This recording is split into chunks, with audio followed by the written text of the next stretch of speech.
las personas que lo hacen. No es gratuito que por ello, entonces también se da trabajo de migrantes y trabajo de clases bajas. Es ese tipo de discusión que plantea el trabajo de Ockles es interesante, pero pues sigue habitando la contradicción. Eso me parece que es importante. Esta es una acción que hace en el 74, donde ella va y hace la labor de intendencia en un museo. Ahí está limpiando la urna de una momia. Pero a mí lo que me parece interesante de esta acción es justo lo que está pasando detrás. Hay una cámara y hay una mujer sosteniendo la luz y un micrófono para registrar a otra mujer blanca, rubia, haciendo una labor de intendencia. Lo primero que encontramos en esta imagen es un error, pues porque a ella no le toca. Ella no es la encargada de eso. Ella escoge ser la encargada de eso. Y al escoger ser la encargada de eso y al declararlo como su trabajo artístico, inmediatamente organiza un ejercicio de mirada y de construcción del relato donde el dispositivo de registro y el dispositivo periodístico la nombra a ella haciendo el trabajo. Si bien que ella haga el trabajo del cuidado nos permite un poco discutir la existencia de ese trabajo no reconocido, que es el trabajo de la limpieza, el trabajo del mantenimiento, pero simultáneamente las condiciones de trabajo por las cuales Ockles hace la chamba, hace la limpieza, no van a ser las mismas de la trabajadora por la cual tiene que hacerlo. Su salario va a ser el menor, no va a tener un sistema de representación de su relato, incluso no se va a nombrar, y en México diríamos que está usufructuando funciones.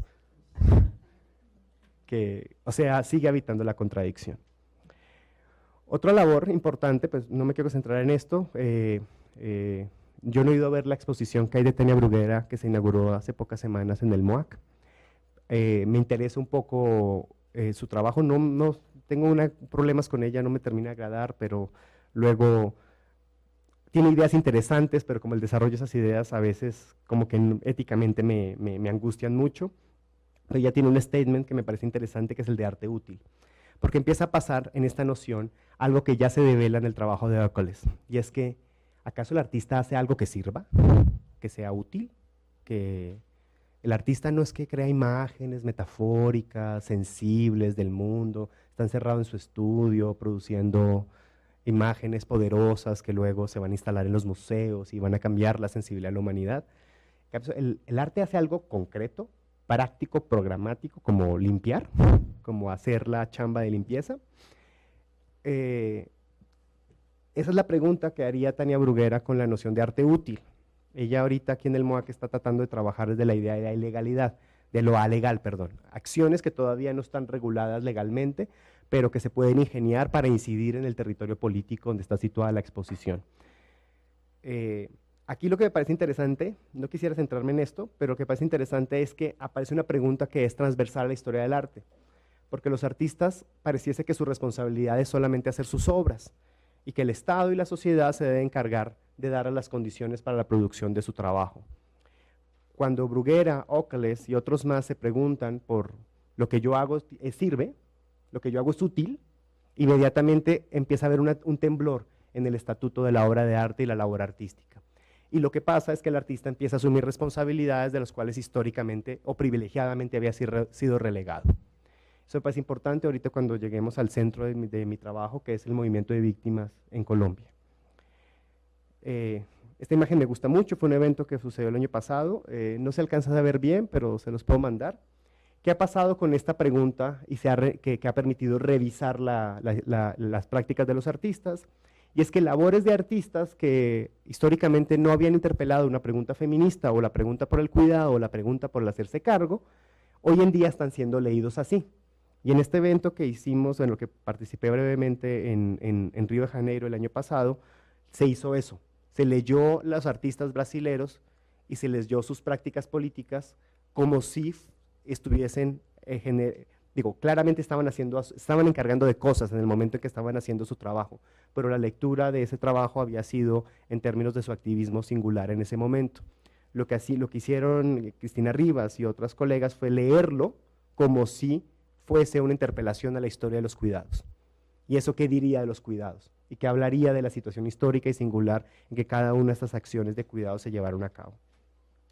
No me quiero concentrar aquí mucho, quisiera mostrarles esta imagen. Esta es una imagen de Interferencia, el colectivo de Marco Andrade y Jimena Andrade, ahora liderado solo por Jimena.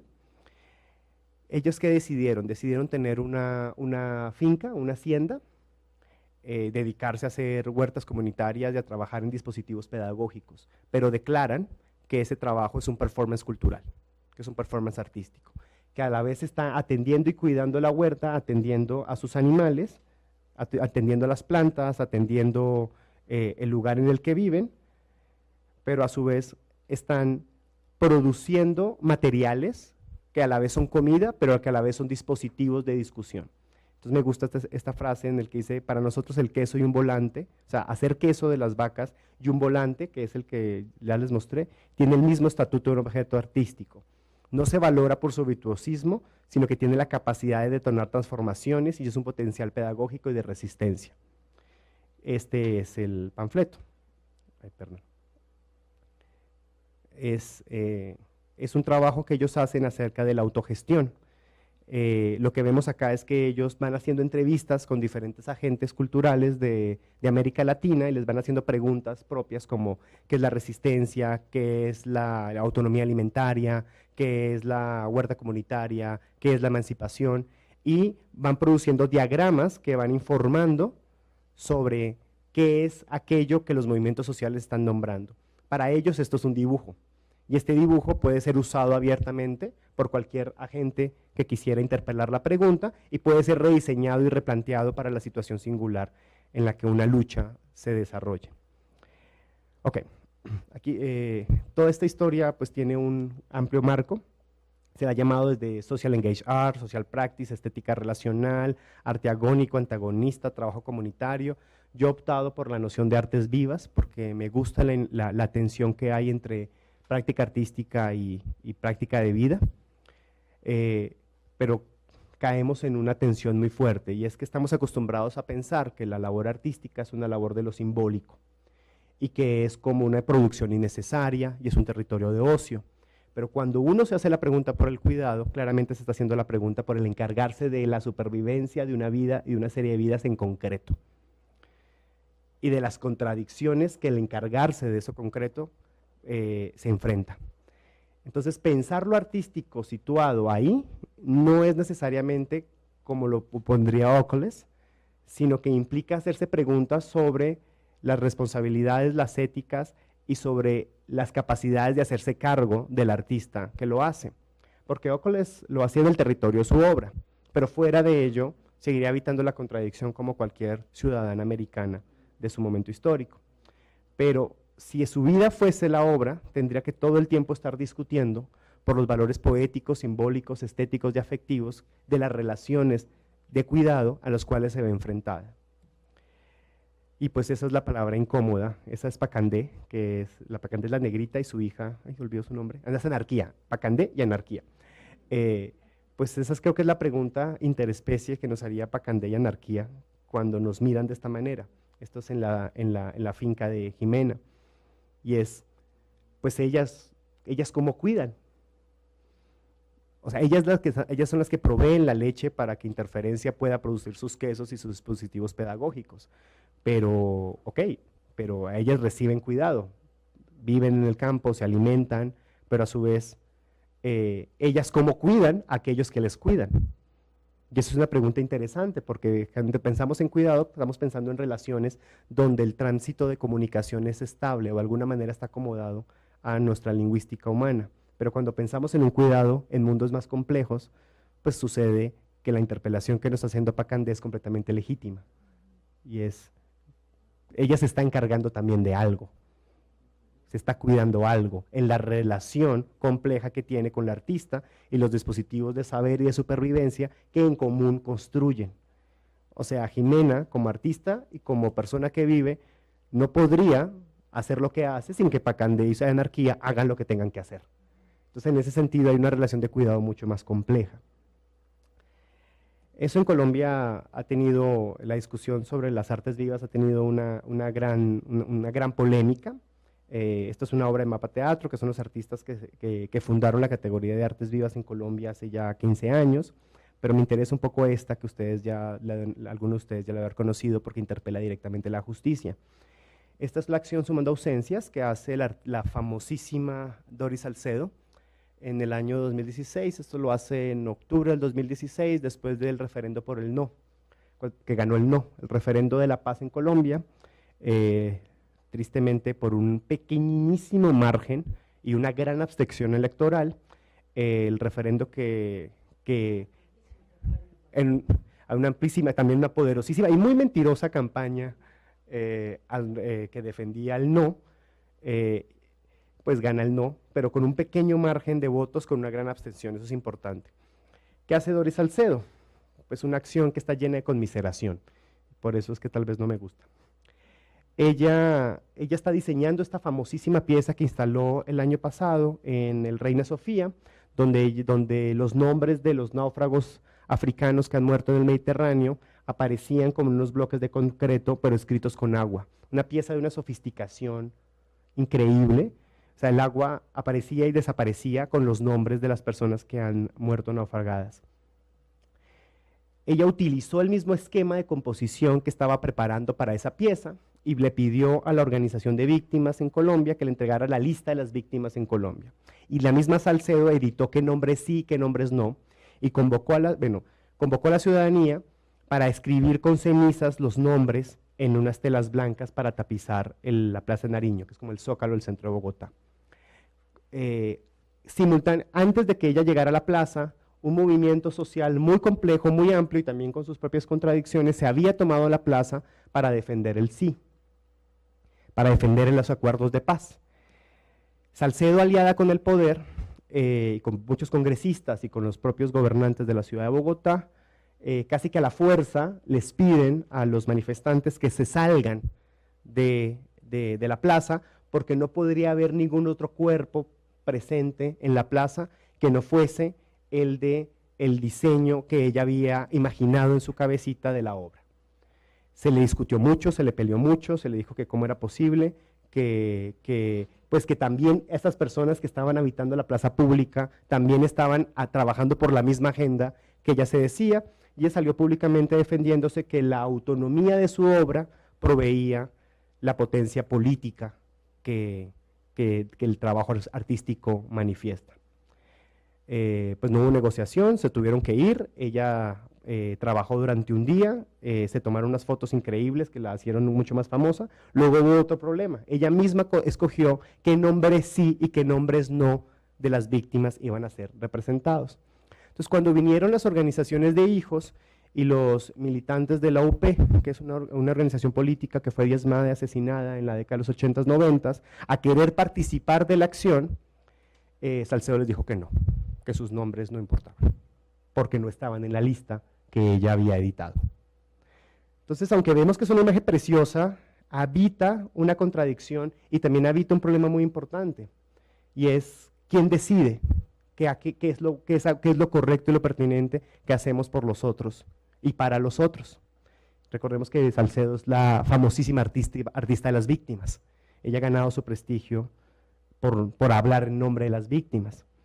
Podríamos hacernos la pregunta, ¿sumando ausencias es un performance que cuida? Ahí aparece una definición artística que no me quisiera sentar ahorita, donde aquello que hace el artista pues entra en una contradicción a la hora de defender su autonomía artística, que usufructúa e instrumenta la materia viva o a las personas vivas para hacer el estatuto de su obra preconcebida, donde el trabajo no crece artísticamente con las personas que están siendo convocadas para hacerlo, sino aquellas personas que lo hacen, cumplen y obedecen las reglas pactadas por el artista. Y hay unas preguntas de cuidado importantes que hacer ahí. Claramente podríamos caer en una narrativa redentora, que implica decir que aquello que hacemos, porque lo hacemos por la voluntad y por el bien vivir de los demás, es correcto y está absuelto de contradicción ética y moral. Y también podríamos preguntarnos, cuando Salcedo dice, es que la autonomía de mi obra es infranqueable y por su autonomía es que tiene su potencia poética y estética y política, deberíamos preguntarnos si las mismas condiciones en las cuales ese argumento puede ser dicho, no a su vez es un ejercicio de poder simbólico de unos sobre otros. Y este asunto de hacer algo bien por otros también está habitado por una serie de contradicciones políticas muy fuertes. Y es por eso que, junto con otras, hemos decidido como pensar otro esquema de práctica artística que habite los problemas, que sea instituyente, que no busque la autonomía, que busque comunidad o sociedad civil organizada, que piense metodológicamente, que sea feminista, que a su vez sea crítica, que parte de la investigación extradisciplinar y que no tenga miedo de decir, sí, nos hacemos cargo, podemos fracasar en hacernos cargo.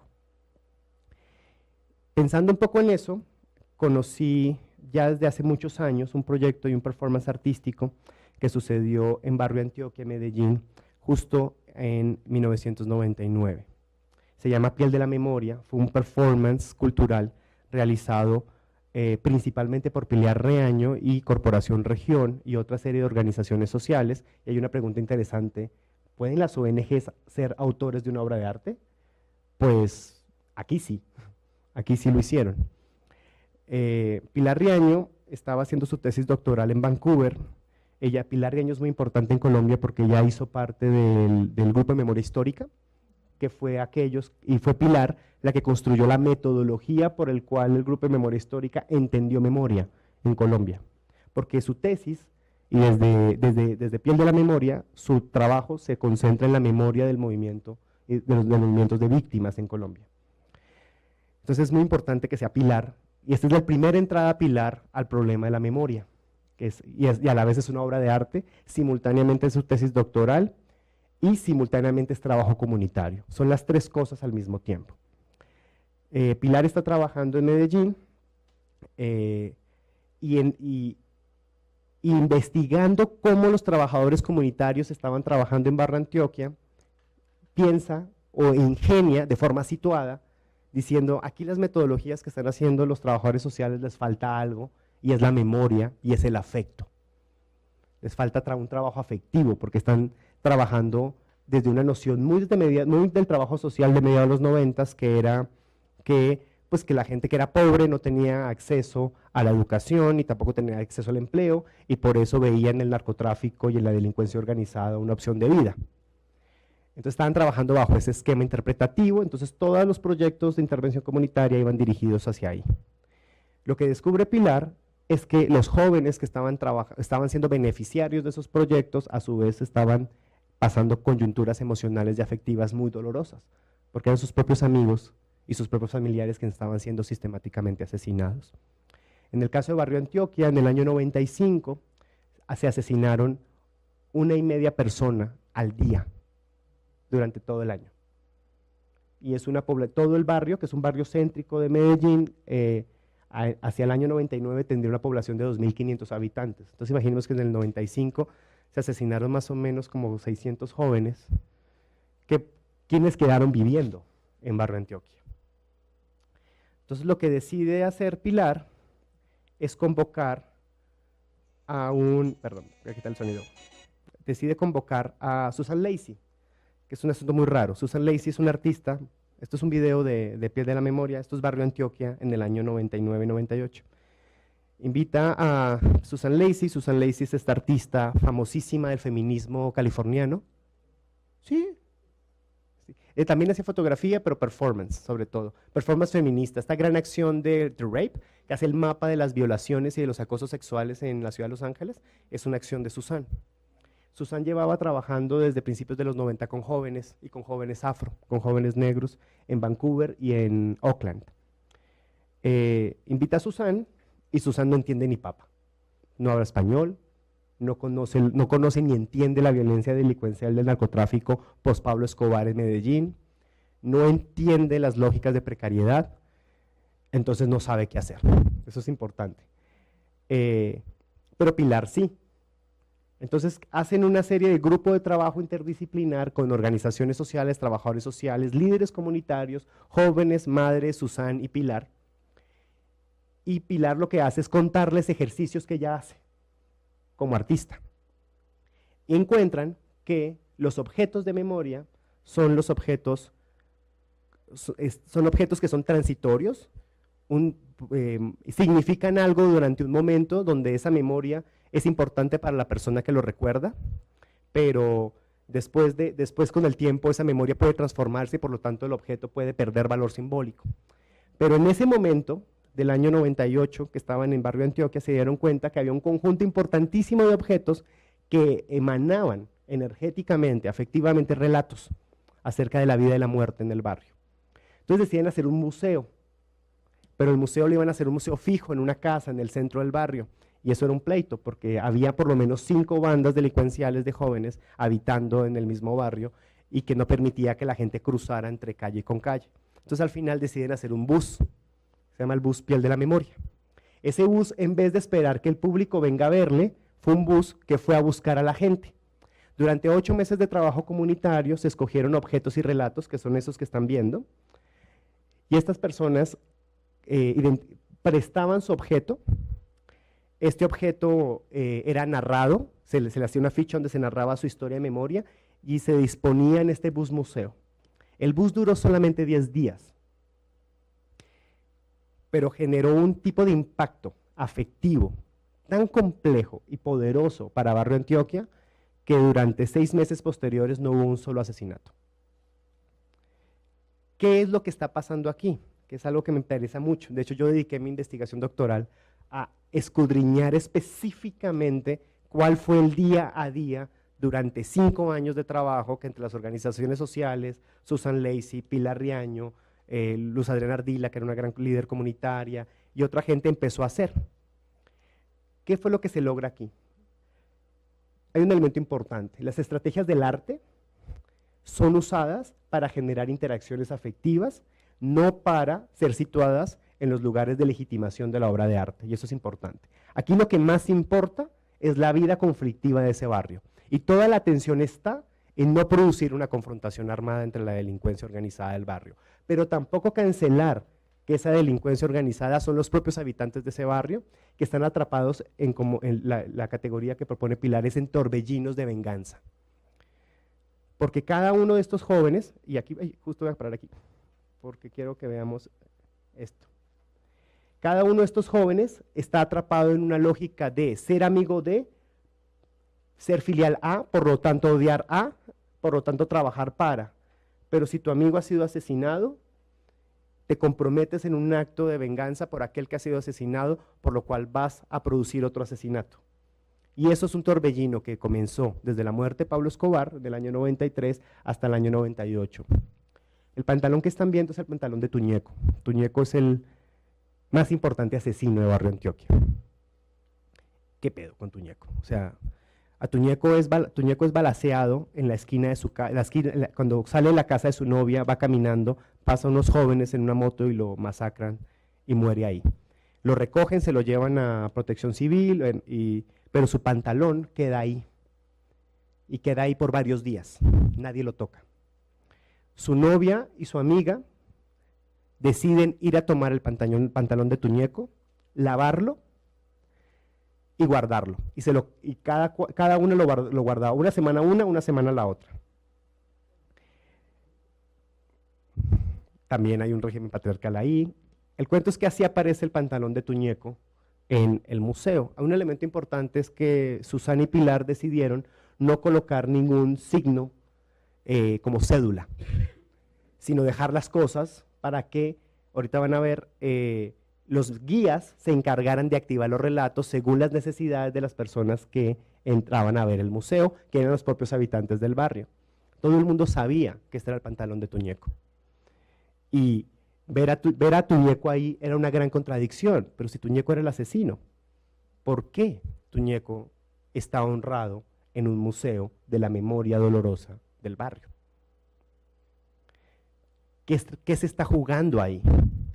¿Quién está nombrando qué es lo correcto y lo incorrecto?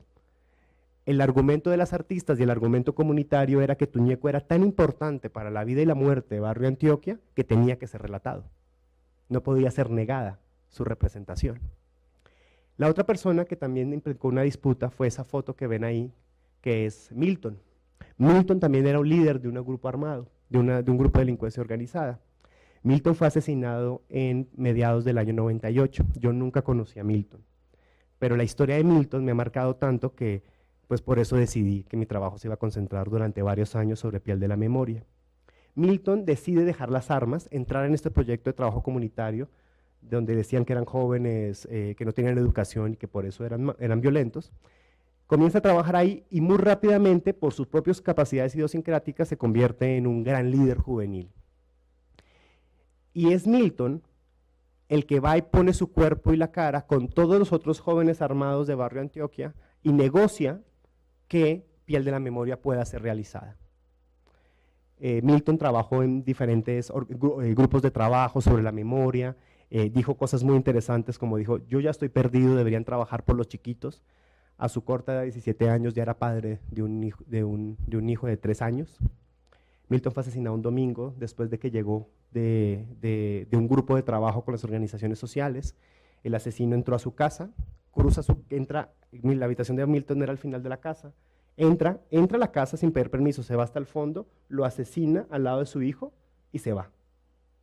La muerte de Milton marcó una experiencia sumamente dolorosa y muy fuerte para todos los gestores del proyecto. Y una advertencia, cual sea la cosa que vayamos a representar, va a producir tal nivel de tensión afectiva que puede reproducirse la violencia.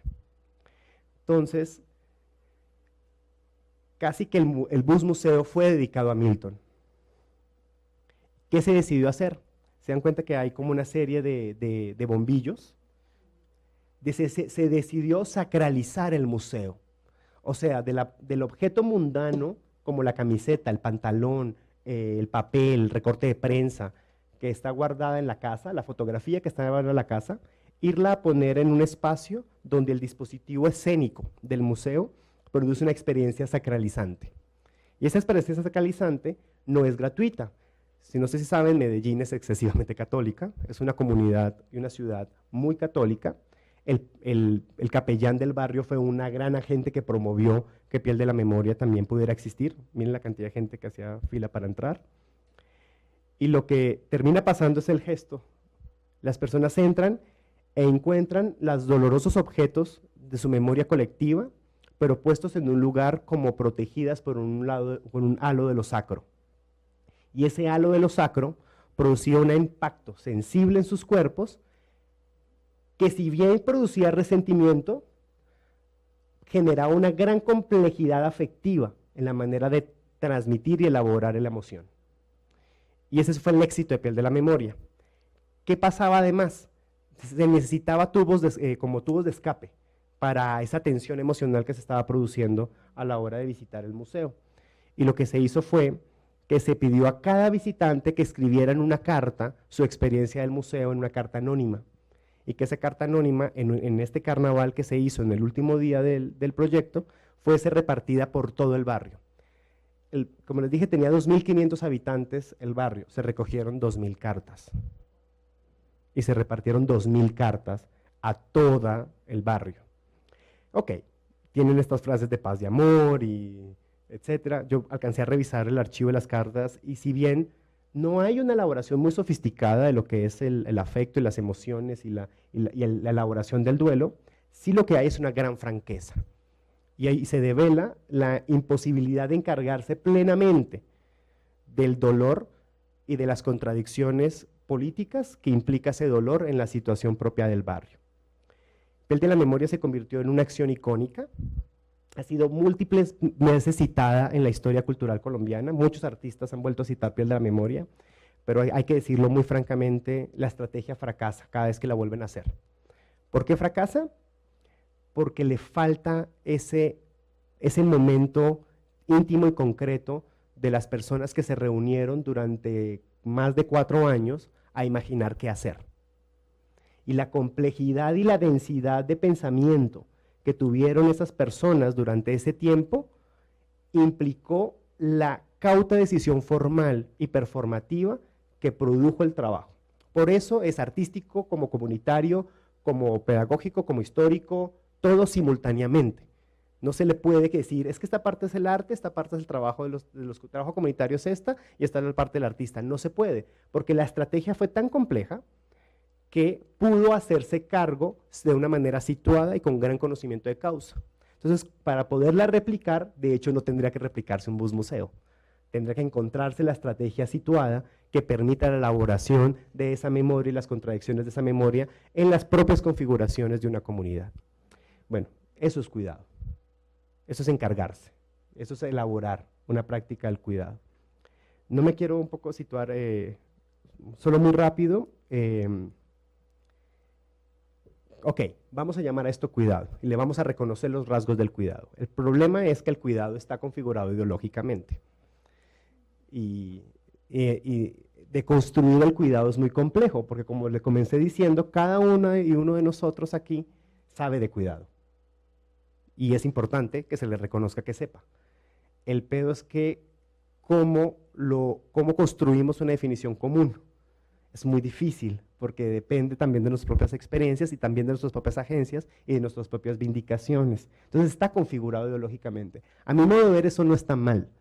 Lo que hace es que el cuidado se convierte en un constante debate. Es un debate que no va a ser zanjado. Es un debate que no se puede zanjar. Pero entonces sí propongo de que hay que emanciparse o generar una disrupción o una distracción, propondría María Puig de la Bella Casa, frente a la noción de cuidado histórica y socialmente o patriarcalmente construida. Claramente tenemos que reconocer que el cuidado es una ejecución, es algo concreto que se tiene que hacer para la supervivencia, pero también es un debate, pero también es una perspectiva epistemológica. Uno puede decir que va a ser cualquier tipo de iniciativa con cuidado, pero también es un problema, porque los cuidados no se ejecutan de forma plena. ¿Por qué? Pues porque no cabemos del todo. En el caso de Piel de la Memoria, de Barrio Antioquia, si había unos agentes que sí cabían o se acomodaban muy bien, había otros pues, que no cabían muy bien, incluso tenían cuernos que chuzaban, como Tuñeco,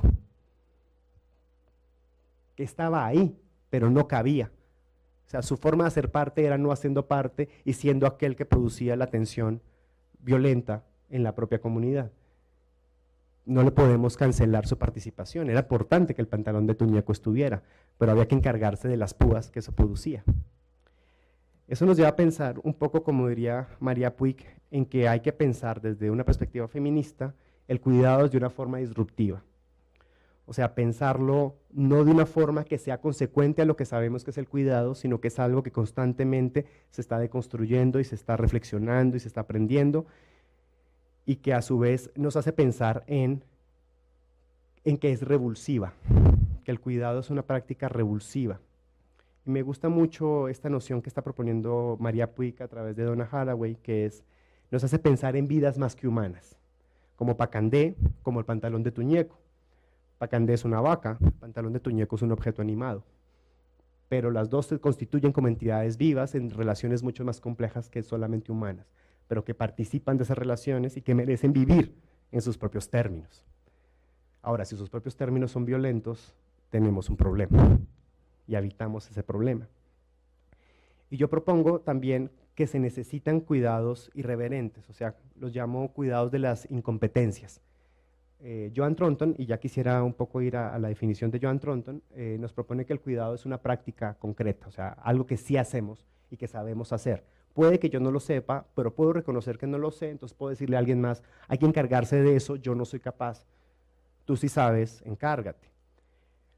Cuando Stephen Wright y otros teóricos proponen la idea de incompetencia, no está diciendo, o sea, entre paréntesis, no está diciendo que somos incompetentes, sino lo que está diciendo es algo más complejo, que hay saberes y formas de operar que no necesariamente están adscritas a cumplir necesidades y que no se crean para responder a necesidades, digamos, la creación artística, pero que en ciertas situaciones muy singulares de experimentación, de liminalidad, de irreverencia, podrían ser convocadas a ejecutar una labor en tanto una necesidad. Claro, lo que van a ejecutar no va a cumplir plenamente la necesidad, pero cosas pasan, vidas se viven, y eso es importante. Y diría yo, y en ese medio se desorganizan propuestas por la forma relacional experimentada de que algo de diversión aparece más allá del cuidado obligatorio habitual. Se moviliza la hegemonía de los roles que se adscriben a los sujetos y también las maneras por las cuales se debe cuidar, lo que conlleva también a ser irreverentes los resultados mismos del cuidado. O sea, lo que hizo Piel de la Memoria es un cuidado irreverente. Nadie imaginó que un performance artístico feminista californiano de los 80s iba a servir para la violencia juvenil del narcotráfico en Medellín de los 90s. O sea, eso lo hizo Pilar Riaño. Cuando Pilar Riaño dice aquí falta algo, y esa otra cosa es una cosa sensible, que se llama memoria y se llama arte, es justo cuando hace esa incompetencia. Ni siquiera ellos mismos sabían lo que estaban haciendo. Ni sabían si iba a funcionar, o sea, realmente estaban muy aprensivos. Imagínense que uno de estos pelados se hubiera puesto de mal genio y hubiera llegado armado al museo. Esto era una realidad. Entonces la incompetencia puede ser divertida, pero, híjoles, también implican responsabilidades y éticas. Como pensaría Donna Haraway siguiendo a Bruno Latour y a María Puig de la Bella Casa, pues no solamente es un asunto de facto, sino es un asunto de concern, de que nos concierne, pero también es un asunto de cuidado, y eso es una figura enredada. No solamente es un hecho, no solamente algo que importa, que nos concierne, pues también algo al cual tenemos que hacernos cargo, y eso está enredadísimo en figuras muy complejas. En Stream Figures lo llamaban a Haraway, que es como estas formas que uno entra por un lado y no sabe muy bien cómo encargarse del pedo, pero pues ya está metido en el pedo. Habitar el problema es hacerse cargo del problema, y es por lo tanto una manera de estar cuidándolo. Quisiera aquí pasar muy rápido y ya para ir cerrando. Este es el modelo de cuidado de Joan Tronto. Nos dice las 4 dimensiones que el cuidado podría ser, para que el cuidado podría ser competentemente ejecutado. Lo que nosotras hicimos con Chantal Garduño y otro Kim, como otra serie de lazos muy importante en la Inés Morelia, donde estamos trabajando, es complicar esto. Ok, hay que darse cuenta que hay que cuidar, hay que darse cuenta de que somos competentes, hay que darse cuenta de que nos podemos encargar, y aquellos que reciben complejamente el cuidado también cuidan a sus cuidadores, y eso es una relación complicadísima. Lo que nos ha llevado a pensar el cuidado en esta definición muy amplia. Porque además nos gusta, es ese sentido un poco de Donna Haraway, de que en vez de solucionarte el pedo, lo que haces es enredártelo más. Pues dije, pues enredémoslo más. Ya, entonces, esta fue una definición que propuso Joan Tronto. María Puig de la Bella Casa la replantea, y nosotras en un año y medio de trabajo la volvimos a replantear una y otra vez. Porque nos interesan las relaciones no opcionales y las relaciones opcionales, nos interesan las relaciones humanas, animadas y no animadas, no humanas también, nos interesa el afecto y nos interesa el malestar. A veces cuidar es malestar, a veces cuidar es un afecto no del todo placentero. Aquí hay un elemento que es importante, que lo reconoce Encarnación Gutiérrez en su trabajo sobre el trabajo doméstico en Europa, y es que el cuidado opera en series y en cadenas. El cuidado es un acto que si se hace una sola vez, pasa, pero no se sostiene. Entonces tiene que repetirse. Entonces hay que hacerlo una y otra vez. Pero no solamente hay que hacer una cosa, no solamente a Pacandé, no solamente hay que ordeñarla, también hay que alimentarla, también hay que sacarla del corral y ponerla en otro, también hay que limpiarla, también hay que recogerle sus heces. Y eso no solo se hace una vez, sino se hacen varias veces. Y a la vez la persona que hace eso se está encargando de algo y está dejando de encargarse de otras cosas. Por lo tanto, otros están encargando de eso que le competía a aquel que está encargándose de Pacandé. Entonces, el cuidado implica 3 elementos: repeticiones, series y cadenas. O sea, realmente cuidar es sumamente agotador. Implica mucha energía, implica mucho cansancio, implica agotamiento y gasta recursos.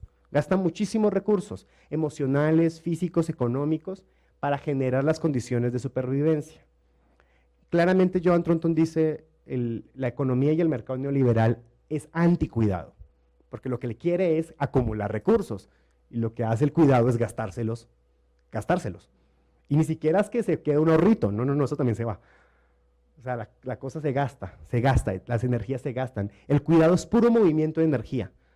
Es estar moviendo energía y estar moviendo actos y desempeños todo el tiempo. Y pues ya para cerrar, llegamos un poco a este diseño. Y yo quisiera como dejarlo ahí para conversar con ustedes. Este es un diseño que logramos hace pocos días, pensando justo en experiencias como Piel de la Memoria, en el trabajo de baños que estamos haciendo con el laboratorio y en otros casos que tenemos en Morelia. llegamos a una definición más complicada de cuidado, del ejercer cuidado. Pero bueno, si quieren, lo quiero dejar ahí como para que lo vayamos discutiendo y pues muchísimas gracias.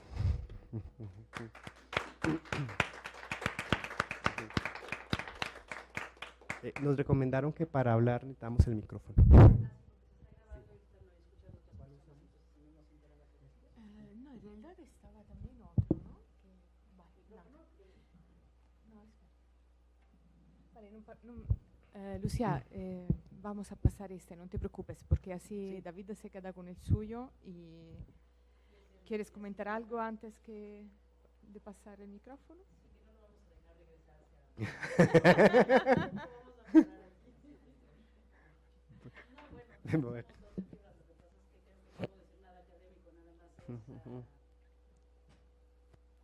Nos confrontas mucho, bueno, personalmente me confrontas, pero yo creo que a todos los que estamos presentes, por una serie de cuestionamientos de lo que está pasando en una misma, en la cual estamos trabajando y de pronto si te dice, perdón, pero estoy como conmovida, hasta dónde lo que hacemos es un cuidado, hasta dónde estamos tratando de trabajar en la institución. Entonces, híjole, sí, decía, por mi cabeza pasaron 20,000 nombres de personas que estamos ahorita confrontándonos en posiciones distintas por problemas específicos de los cuales todos queremos hacer algo. Y con todo lo que nos dices, bueno, pues nos dejas muchísimo que pensar y como más márgenes de movimiento, porque estaba pensando en el texto de, perdón, estoy pensando en voz alta. Sí, está muy bien, es mejor así. Yo he estado trabajando mucho en un tema que Lourdes también ha trabajado, que es el extraordinario texto de Derrida de la Universidad Sin Condiciones, que precisamente presenta esto. Es decir, hay una noción de una universidad que es contraria totalmente a los principios del neoliberalismo, que implica reconocer que la universidad, por ser un concepto abstracto, precisamente permite poder entrar en todas estas perspectivas que tú nos has dado del cuidado y al mismo tiempo estar luchando por la idea de ser una institución y de ser un espacio rígido y de no permitir que ciertas cosas se den. ¿Está apagado? No, es que no se escuchaba la... Y nada, me parece que nos regalas con tu reflexión, y bueno, es algo que pensamos también para los baños incluyentes y todo eso, pero es esto, no todo es blanco y negro, en tanto que sepamos que estamos trabajando por el cuidado, por una noción de cuidado, de solidaridad, el término ya está muy quemado, no lo mencioné precisamente por eso mismo. Pero quizás no estamos tan mal, a pesar de que a veces es difícil y a veces nos pone a las iguales que a las que trabajamos juntas en situaciones distintas, por ejemplo. Entonces, nada, que dejaste un montón de puertas abiertas que me dan mucha esperanza. Yo solo diría dos ideas. Una, que me gusta de que dice Joan Tronton, y es que puede que el proyecto, llámese proyecto institución, proyecto baños, o llámese cualquier proyecto, comprarse un carro, etcétera, no apele a definir o interpelar el cuidado, intrínsecamente aparece. Entonces es muy interesante, les recomiendo un libro de Joan Tronton que se llama Caring Democracies, que de hecho es de teoría política, donde ella propone leer la teoría política como una teoría del cuidado. Entonces, o sea, la categoría del cuidado parece una categoría feminista, que toma lugar en las discusiones feministas y académicas de la década de los 70, muy vinculadas al problema de la maternidad, que es un problema importante y justo, pero no se queda ahí, llega al trabajo doméstico, llega a la economía feminista, llega a otros temas. Lo que hace Joan Tronton es decir, ¿qué tal si John Locke estuviera hablando de cuidado? ¿Qué tal si Marx estuviera hablando de cuidado? Y hace esa lectura, y es interesante porque lo demuestra, dice, pues están hablando de seguir viviendo y de vivir mejor. Ahí hay una discusión sobre el cuidado. Y tal vez lo otro yo diría es que este modelo de Joan Tronton también nos sirve un poco de que la cuidado no es tenga cuidado, no es atención, no es este asunto que lo critica mucho Sarah Hadmed, de que el cuidado es como no lo toque muy duro que se parte, que sea frágil, que es delicado. No, ella siguiendo a Audre Lorde plantea que el cuidado es algo pues que cuesta, que es duro, que a veces hay que hacerlo obstinadamente, que genera problemas, que no es bonito, que no es bueno. Entonces este modelo a mí nos parece interesante en ese sentido, porque hay que pensar situadamente, hay que cuidarnos colectivamente, pero también hay unos rasgos que marcan una ejecución pertinente. Y esa ejecución pertinente pues no solo depende de mí, depende del debate, de saber qué cuidamos, cómo lo damos. Y pues por eso pusimos estas dos nociones de Donna Haraway en la mitad. O sea, se la metimos a Joan Tronton, o sea, afuera es Joan Tronton y en el centro le metimos a Donna Haraway y es Stay with the fucking trouble. O sea, no lo vamos a solucionar y podemos fracasar. Un poco este párrafo que yo les compartía acá en mi texto es toda una oda al fracaso. Vamos a fracasar, sí, pero cosas se van a lograr y mejores vidas van a suceder. Eso sí, porque vamos a seguir chingando, joder. Pero van a pasar, pero en otras, y mientras hacemos eso, vamos a fracasar y también nos vamos a sentir mal. Híjole, y toca lidiar con ello, y por eso es importante el kin, el lazo, el estar juntas haciéndolo, porque si no, el fracaso se siente más grande. ¿Sí? Y eso. No sé, ¿no querías? Sí, sí, escogemos varias.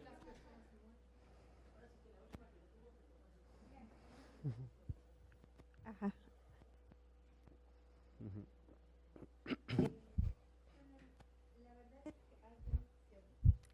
Sí, no sé, ¿quieres usar este? Yo me quedé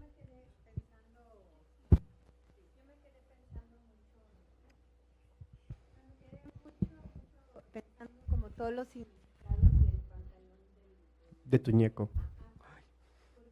porque bueno, existe una explicación sobre cómo podrían estar, pero justamente en un montón de construcciones de intervenciones o de proyectos, bueno, yo pensé en algo quizá muy común, pero esto de que solamente somos los que están de un lado, por eso digo que somos imaginados, y los otros, los que agraviaron, los que no quedan fuera. Y como justo pareciera que la reparación y el cuidado tiene que ver con que no se pueden quedar fuera. Bueno, es una idea que para mí es muy afín, o sea, muy afín a lo que pienso, o sea, no podemos dejar a los aparentemente los malos afuera, porque la verdad si no, seguimos estando, pues no avanzamos, pero bueno, eso es uno de los significados, pero me parece que más allá de lo que nosotros pensemos, ocurrieron cosas por el hecho de esta inclusión, ¿no? Entonces, Cogemos otras y como para abrir más el diálogo. Sí, por favor. Pues yo también, gracias. No iba a venir, pero Manuela me convenció y no me arrepiento. Y qué Ay, bueno gracias. que me coaccionó. Bueno, me gustó muchísimo, ¿no? Muchas gracias. Me quedé pensando, nombraste a Sueli Rolnik. Sí. Bueno, yo la he leído cuando él es guatarito, pero me gustaría que pudieras profundizar más en el cuerpo Vibrátil.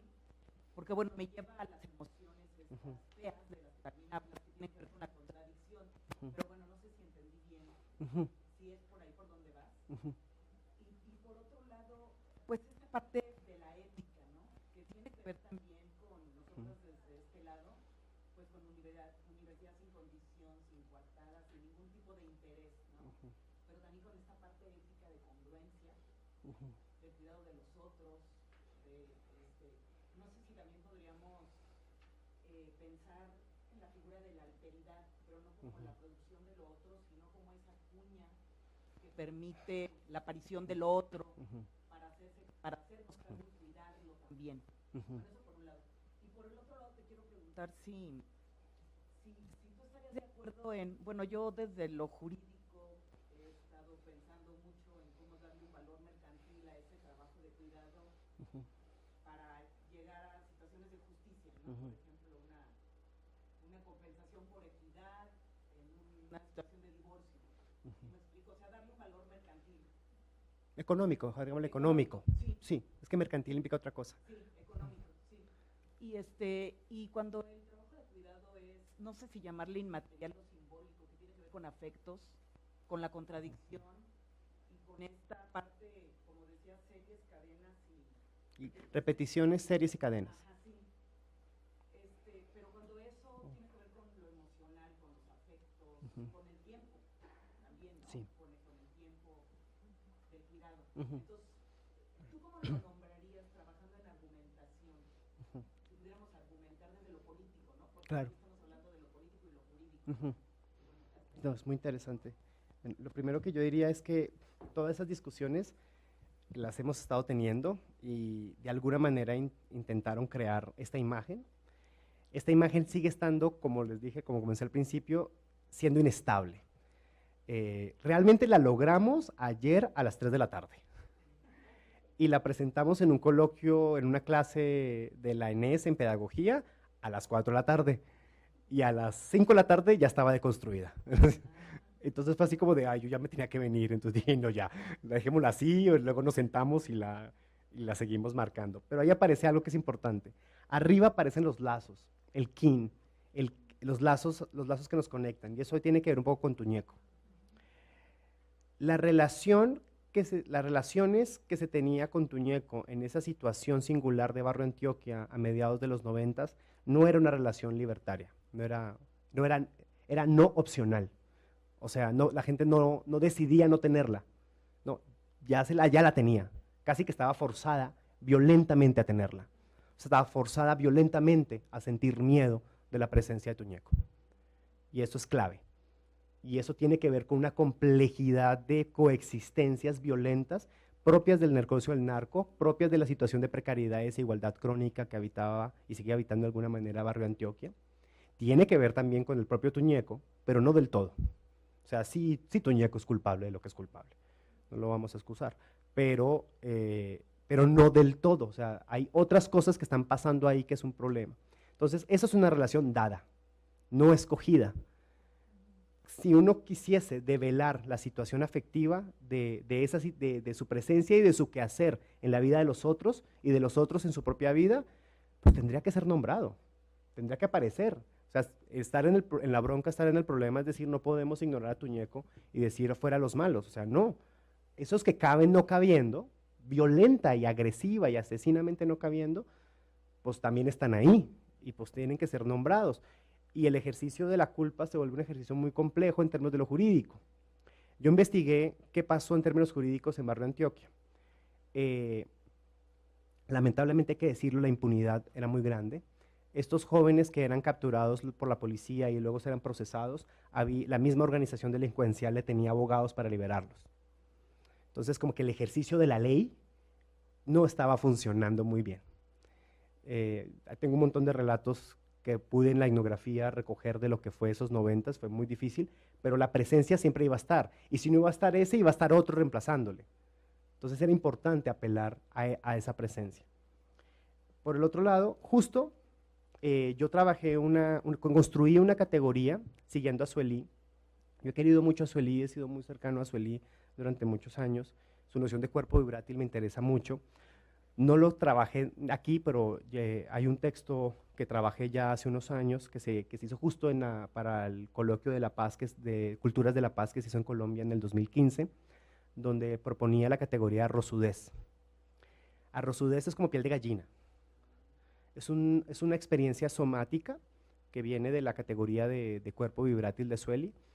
Es que te atraviesa una sensación. Esa sensación te atraviesa por un lugar que no es del todo claro, porque puede ser alegría, pero también puede ser frustración, puede ser calor, pero a la vez puede ser frío, puede ser una intensa emoción, pero siempre es una intensa emoción, pero la cartografía anímica de donde se dispone la experiencia de arrozudez no es clara en el instante, reacciona después. Lo bonito fue que Pilar Riaño se dio cuenta de eso, y la primera que dijo arrozudez fue Pilar Riaño cuando estaba analizando la experiencia corporal de los visitantes al museo. Ella decía que la gente se subía y decía, ¡ah! Así se manifestaba, algo pasaba, el cuerpo como que hablaba, y luego la gente como que se encargaba de eso que le estaba pasando en su cuerpo. Pero Pilar no la profundiza. Entonces yo me fui y me puse como los videos, porque eso sí, lo bueno es que hay un gran archivo. Entonces agarré los videos de la gente manifestándose, este mismo y otros más, y fui, cuando hice la etnografía hace 4 años, y fui y se los mostré. Y dije, ¿qué te pasó ahí? Ah, no sé, pero a ver, ¿qué viste? ¿Qué estabas pensando? Entonces empecé como a desarrollar toda la experiencia, y fue muy fuerte. La experiencia de arrozudez fue clave, porque permitió deslocar las afirmaciones y las seguridades propias del territorio de la violencia que habitó cada uno de los habitantes del barrio. Cada quien construyó sus propias solidaridades y construyó sus propios lazos, sus propios kin de supervivencia. Y eso le hacía tener fijamente una serie de prenociones y concepciones sobre los otros del propio barrio. Lo que hizo la experiencia vibrátil de la Rosudez fue dislocarlos de esas afirmatividades sobre el otro. O sea, a producirles una sensación que no esperaban. Y esa sensación inesperada que aparece y se vuelve cuerpo, la piel se pone gallina, los pelitos se paran, el corazón empieza a latir más fuerte, permitía una experiencia emocional o la manifestación de una experiencia emocional de una forma más fluida. Otra cosa que era interesante y era que se sucedía en colectivo. O sea, estaban todas las personas. Había un psicólogo y una serie de psicólogos que estaban ahí pendientes por si alguien se desboronaba. Pasó muchas veces con historias muy dolorosas. Sí, claro. No, pues esos son los objetos de dolor. Pues había alguien que llegaba y se subía y no sabía que su hermana había prestado la foto de su tercera hermana que había sido asesinada y la encontraba ahí. Y luego encontraba que la esposa del hombre que la mató estaba al lado suyo. Lidia con eso. O sea, entonces, aunque sí hubo esa manifestación, también había alguien que tenía que hacerse cargo de eso que se manifestaba, porque tú no puedes liberarlo y dejarlo así por el mundo, porque luego lo que pasa es que vienen represalias, eso no se sabe manejar y es un territorio tenso armado. Entonces, si eso no se sabe manejar, puede producir represalias. Entonces, sabían bien que eso se iba a producir, pero tenían también que contenerlo. Es como, ok, liberamos una fuerza, pero esa fuerza es tan grande que espérate, hay que buscarle vehículos para que se movilicen, porque si no bloquean. Eso en el caso del pensamiento de Sueli. Ahora, esto es mucho más de epistemología del cuidado. Las feministas francesas han logrado posicionar en la agenda económica el trabajo doméstico, el trabajo del hogar, ha tenido como muchas nociones. Y de hecho ya está incluida en las cuentas nacionales. En el caso de Colombia, el trabajo doméstico, el trabajo del hogar, que hay algo interesante que no solamente lo hace la mujer de la casa, sino que el trabajo de atención del hogar está incluido dentro de las cuentas nacionales y pasan cosas interesantes. Las y los trabajadores domésticos en Colombia ahora sus empleadores tienen deber de seguridad social con ellas y ellos. En el momento en que ese trabajo es reconocido como parte de la producción nacional, entonces tiene estatuto de trabajo. Ahí como que en lo jurídico se produce un estatuto de legalidad. Sí, que es muy interesante. Claro que todo el mundo se queja que ahora tiene que pagarle pagarle pensión y seguridad social a la empleada del servicio, y ahí aparece entonces un ejercicio de clase como muy fuerte, pero digamos que es legal, digamos. El ejercicio de que aparezca en las cuentas nacionales, yo lo he seguido más de cerca en Colombia, sé que en México se está haciendo la misma agenda, también habita muchas contradicciones, porque puede sustancializar al sujeto del trabajo doméstico, decir que es la madre, ¿sí? La madre no empleada. Entonces, ¿qué pasa con las madres que a su vez trabajan y se encargan del hogar, o que son madres solteras y no tienen, ¿sí? Y luego es muy difícil porque si en una familia una familia no de padre y madre, sino una familia de madre soltera con otras redes, otras series y cadenas de cuidado, la tía, la amiga, la abuela, que asumen responsabilidades de cuidado, es muy difícil identificar y pactar. Entonces, ¿quién se encarga de? Porque no es una labor, porque el trabajo del cuidado, eso es muy importante decirlo, no se construyó en términos de la revolución industrial, entonces no está pactado en términos de horarios, sino está pactado en términos de ejecuciones discretas, organizadas e identificables. Tal vez el trabajo de cuidado que más fácil se identifica en ese ejercicio es el trabajo doméstico o el trabajo de intendencia, o el trabajo de la enfermería, o el trabajo de la docencia, son tal vez o el trabajo del terapeuta, tal vez son los trabajos que están más formalizados en términos de su relación costo-hora-trabajo. Pero hay otros, como el de la maternidad, como los cuidados afectivos, como otros trabajos, que es muy difícil generar esa relación costo-hora-recurso. Es muy complicado. Entonces, si bien hay una avalancha epistemológica de la economía feminista que está en ese sentido, sigue estando en disputas. Por ejemplo, ¿cuántas horas serían necesarias para que un padre o una madre deleguen de su tiempo laboral al cuidado de sus hijos? O sea, por ejemplo, nosotros en la Inés Morelia tenemos una discusión muy interesante, fracasadísima todavía, sobre una guardería interna. ¿Y cuál es el gran problema de no poder tener una guardería adentro de la UNAM? Y es que si algo le pasa a los chiquitos no hay seguro que los cubra. Y no es que la institución no quiera, es que no hay una organización administrativa que contemple que el territorio del trabajo laboral simultáneamente es el territorio del cuidado. Entonces prefiere hacerse los ojos cerrados y de hacer que los padres y las madres tengan a sus chiquitos al lado suyo mientras están en la institución trabajando, que nombrarlo, generar esa ecuación y pensarlo en términos de relación costos, hora, trabajo, recurso. Es muy difícil. Entonces, lo que siento, yo diría que lo primero es que hay que complejizar los cuidados y tratar de evidenciarlos como en diferentes dimensiones. Eso es interesante. Identificar trabajos singulares y ver su densidad y ver cómo están asociados a otros trabajos que no asumen que ese trabajo de cuidado les importe. ¿Sí? Por ejemplo, como de que las maestras necesitan tener a sus chiquitos cerca porque en una Ciudad de México son muy lejos, los debe tener cerca, no tienen costos para poderlos meter en la guardería. Aquí el campus tiene guardería, pero no da abasto. No da abasto para la cantidad de chiquitos y chiquitas que cuidan padres y madres, que también son padres, que les toca traerse a su chiquito. Entonces, es complicado. Pero digamos, las metodologías hay que seguirlas pensando. Yo diría que pensarlas no tratando de solucionar, sino tratar de ir llenando capa y capa y capa para ver qué decisiones concretas y las contradicciones de las propias decisiones económicas que se tomen, porque van a atacar a unos y a beneficiar a otros. Eso es inevitable. Sí, no sé. Sí. ¿Alguien quiere No, quería decir, retomar una cosa que dijiste, ¿no? No se tiene que buscar la autonomía, que rompe completamente con toda la historia del feminismo mundial, que es muy importante, ¿no? Y visto que comparto mucho eso de no buscar la economía, puedo deconstruir. Me gusta mucho el juego. Pero entonces, antes de construirla, ¿podrías sí. explicarla y ya luego la deconstruimos? Ah, sí, claro. Estamos Bye. perdidos en el cerebro de este público. Ok, muy rápido, son las reglas del juego. Partimos del trabajo de María Puig de la Bella Casa, que nos gusta mucho, su libro Mother of Care, que ya tiene un año, nos encantó. Ella es otra que complica y complica y complica las cosas, y eso nos gusta. Ella piensa que el cuidado funciona, incluso ella argumenta que la tierra de cultivo, la tierra fértil, nos cuida. Y la manera en que nos cuida implica relaciones muy singulares.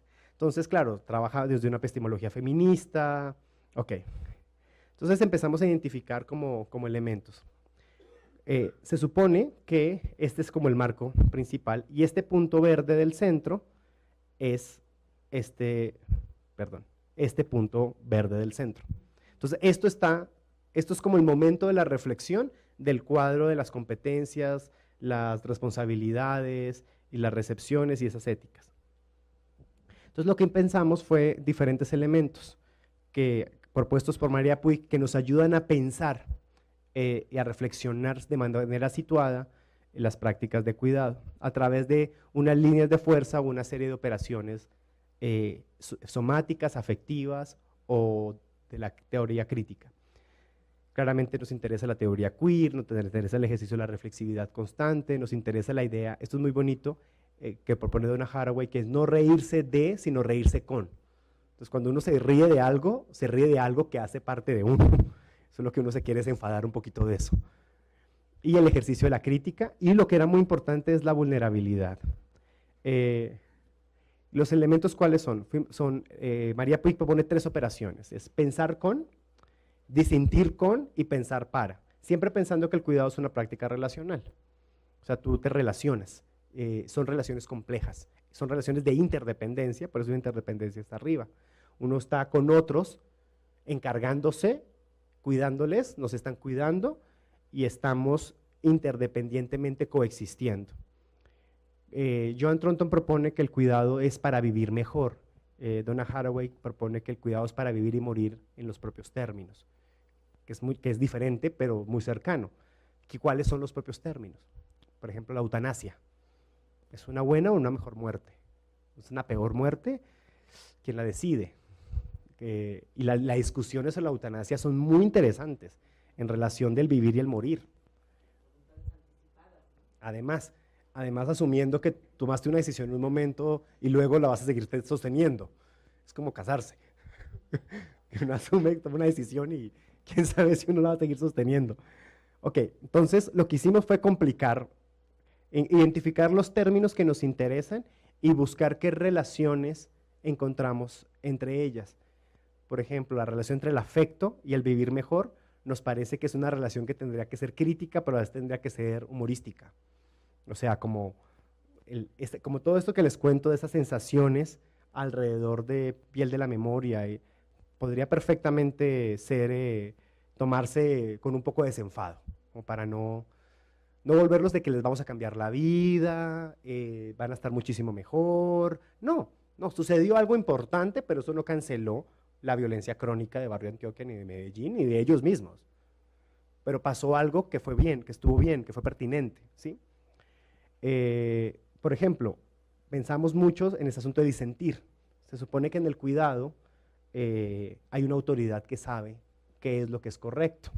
Eso pasa mucho en las discusiones de diversidad funcional. Por ejemplo, si una persona es cuadraplégica y no tiene la capacidad del habla, en el caso de los Estados Unidos hay una ley de coerción donde esta persona está coaccionada por un tutor, ya sea un familiar o sea un responsable médico o jurídico que se encarga de su cuidado. Y esa persona, porque es la del intelecto, porque es la que sí tiene capacidades comunicativas, es la que toma las decisiones. Y jurídicamente el cuerpo de diversidad funcional está forzado a aceptarlas.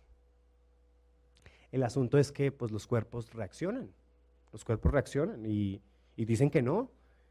El asunto es que esa ley se creó porque estaba siendo violenta la manera en que los cuerpos que decían que no reaccionaban. Entonces esa ley justificaba la coerción, o sea, amarrar, agarrar, sostener, obligar a ejecutar un acto de cuidado que el tutor legal y jurídicamente consideraba correcto. Entonces, ¿cómo discutimos una ejecución problemática? O sea, ¿cuál es el esfuerzo y el compromiso que pasa ahí? Es una experiencia de vulnerabilidad. Y eso también tiene que ver con la supervivencia. ¿Quién decide que esta persona en diversidad funcional vive bien? ¿Y por qué lo decide? ¿Y por qué? ¿Y por qué toma esa decisión? Si es la persona competente para tomar esa decisión. Entonces, lo que quisimos un poco fue generar un esquema que fuese trazando múltiples problemas y múltiples lecturas sobre el cuidado y sobre el ejercer cuidado, y que fuera complicando el diálogo, utilizando relaciones entre los términos. Luis Miguel García en Morelia identificó un problema. Por ejemplo, la reflexividad nos parece clave, pero el movimiento propio del esquema haría que nadie pase por esa operación. Pasa por la operación de la vulnerabilidad, pasa por la operación de la crítica, que es la línea amarilla, y pasa por la operación de una ética queer, que nosotros llamamos ética queer a un ejercicio de no conmiseración, de pensamiento crítico, contra la pauperización, contra la apropiación, y que habita la contradicción, que dice, ok, es que no se alcanza a ver bien, que está chiquito. Pero la reflexividad es clave para la vida cívica. Y aquí el diseño cae en el error de que no necesariamente hay que pasar por ahí para poder pensar un problema. Entonces, bueno, pero la idea es como seguir replanteándolo, y lo que queremos es crear un esquema que permita tomar un problema del cuidado e irlo trazando en problemas alrededor del esquema. Pero ¿cómo lo querías deconstruir tú? No, a partir de la palabra autonomía, ¿no? No tenemos que buscar la autonomía. Hoy en día toda la escuela feminista española puede ser un poco mala. Toda la escuela feminista española, creo que, banalizando mucho, ¿no? Buscamos la autonomía respetando las diferencias, pero pensando siempre en la interdependencia. Lo banalizo mucho, ¿no? Pero, como estaba hablando esta mañana con Lourdes, la palabra interdependencia a mí me choca mucho por dos razones. Primero, en la misma palabra implica pensar la dependencia, pero la dependencia en un mundo neoliberal, ¿no? Significa siempre que tú dependes de mí. Constantemente es una relación de dependencia a todos los niveles, ¿no? Antes que nada a nivel económico. Y subordinación y jerarquización, sobre todo de las relaciones que pasan por lo económico. Por eso te decía, es una palabra muy occidental que está profundamente insertada en un contexto neoliberal. En esos días volví a leer las actas del primer Congreso Nacional Indígena de México. Esa es una palabra que a mí me encanta y que propongo para deconstruir el esquema, que es compenetración. Es muy sexy. ¿Por qué? Además es poliamorosa. Claro, en lugar de interdependencia, porque la compenetración, ¿qué implica? Ahora, estoy un poco forzando, y no lo siento, pero estoy un poco forzando lo que está escrito en este primer congreso, ¿no?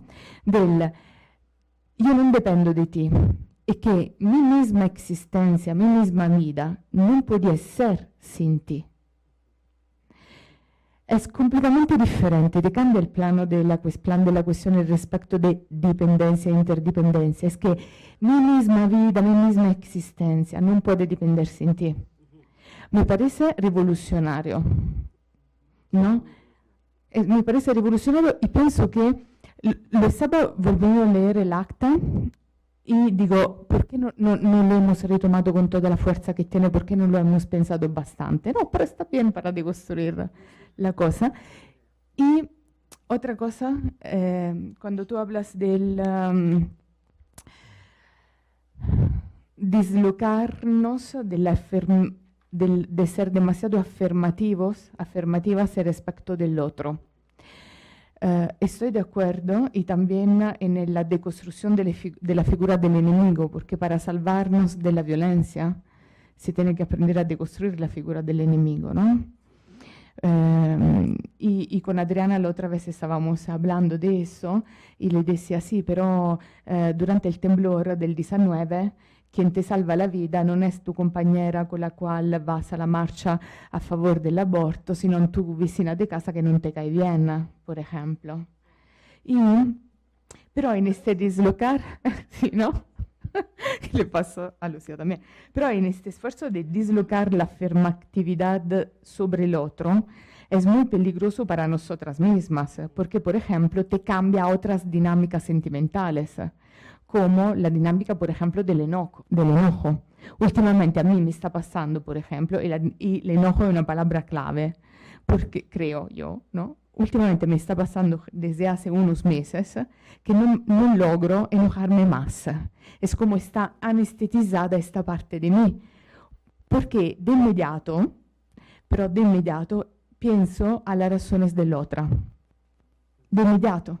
Entonces, si pienso de inmediato a las razones de la otra, se anestetiza el sentimiento del enojo y no se tiene que neutralizar a través de la afirmatividad, ¿no?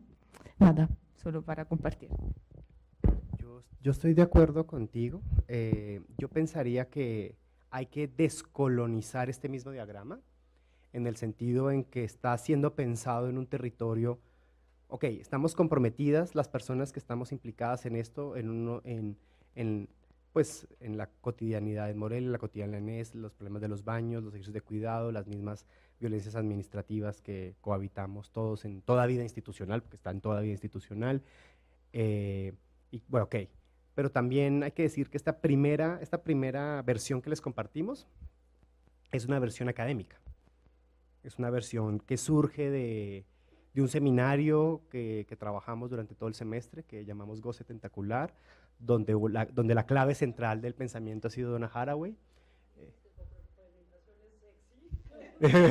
Qué espectacular. Claro. Entonces, claramente, si bien, aunque nos encanta Donna, y Donna es fantástica, y también es una mujer que lee y cita y construye conceptos desde la ciencia ficción, las tradiciones populares, la mitología, el feminismo, la biología, la historia cultural, y ahí sí crea conceptos. Sí, sí, sí, estamos diciendo, estamos intentándolo, es que estaba enfermita. Sí, sí ha estado enfermita, que incluso ella escribió sobre su enfermedad en los 90s y ahora como que está revisando eso. Bueno, el asunto es que sí, y María Puig, que está comprometida con las huertas comunitarias, y ok, aún así es un ejercicio textual. Es como que nos sentamos a hacer la pausa, a producir un diagrama como un mapa conceptual, como un diagrama conceptual. Incluso Luis Miguel le encuentra a este objeto atributos de la matemática, dice que es un objeto topológico. Y eso está sexy, y esto está bien, no hay que negar eso, pero falta, y seguirá faltando. Seguirá faltando crear conceptos y crear formas de enunciación y crear otros relatos que a su vez hagan operar estas relaciones en un territorio que no sea el del argumento académico. ¿Sí? Ahora, lo único que pensaría con penetración es que claramente dice penetración. Y no sé eso feministamente, ¿qué onda? Digo, no, está rico, pero entonces eso es un relato, eso ya se vuelve otro relato. Ajá.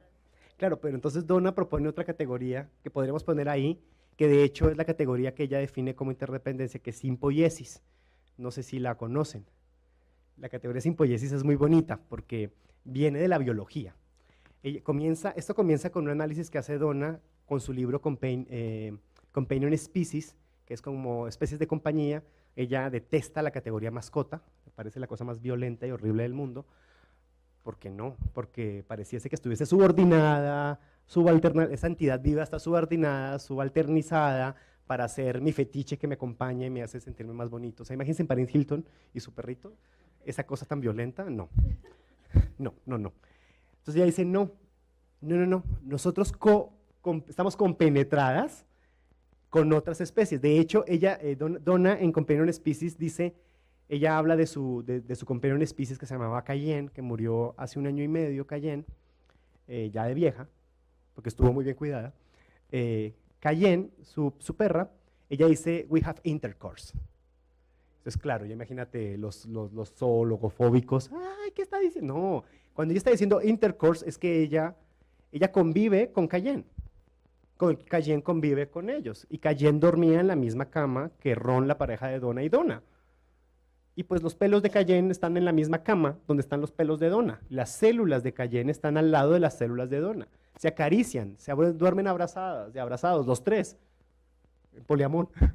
Y lo que demuestra la biología, lo que propone Donna en ese libro, ya luego lo desarrolla con mayor densidad en Stay with the Trouble, el libro del año pasado, es que nuestras entidades vivas están compenetradas biológicamente con las entidades vivas que coexisten.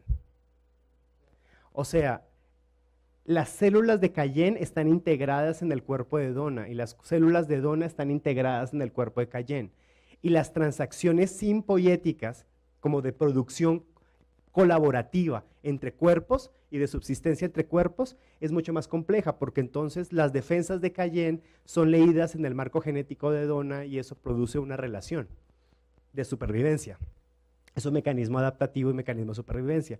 Y luego lo que se demuestra, es las biólogas, de hecho hay una conferencia buenísima en Vimeo, donde están todas las mujeres biólogas que han estado trabajando eso, se publicó en un libro precioso que se llama The Arts of Living, que lo hace la antropóloga Ann Tisick, es la que hace el evento.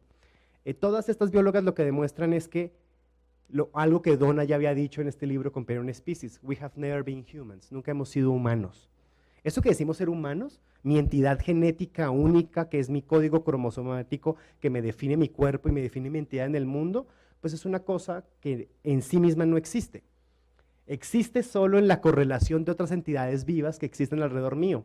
Y por lo menos estas biólogas descubren una cosa súper fuerte, y es que yo soy el 5.º hijo. O sea, en mi cuerpo están las células de mis otros 4 hermanos. y tengo un hermano pastor evangélico. Un hermano pastor evangélico. Ahora, ¿qué hago? ¿Qué hace eso en mi cuerpo? O sea, entonces cuando yo me enfurezco por el radicalismo de la familia primero, ¿será que las células que se están molestando son las de mi hermano? Porque yo lo siento aquí.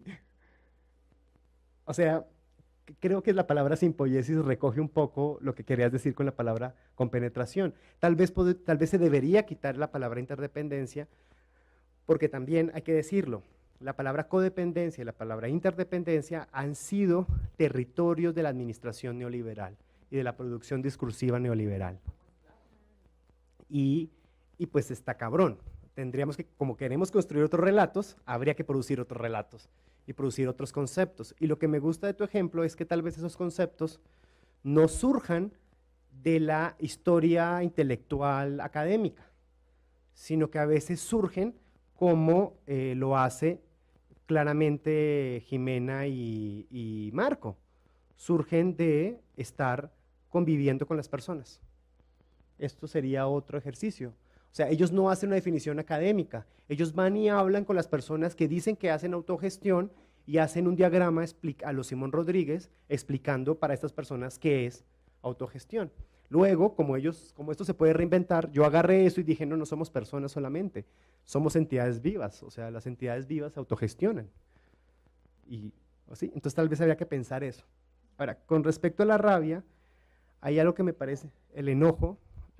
Sería bonito pensar con Audre Lorde el problema de cuándo se nos es permitido enojarnos y cuándo se nos es permitido decir que no, y qué tan conveniente está socialmente construido ese asunto. Y sobre todo pensemos también a la persona de diversidad funcional, que la ley lo coacciona a tener que ser amarrada para poder ser alimentada de algo que no desea y no le gusta, por parte de su tutor jurídico y legalmente constituido. ¿En qué momento puede enojarse?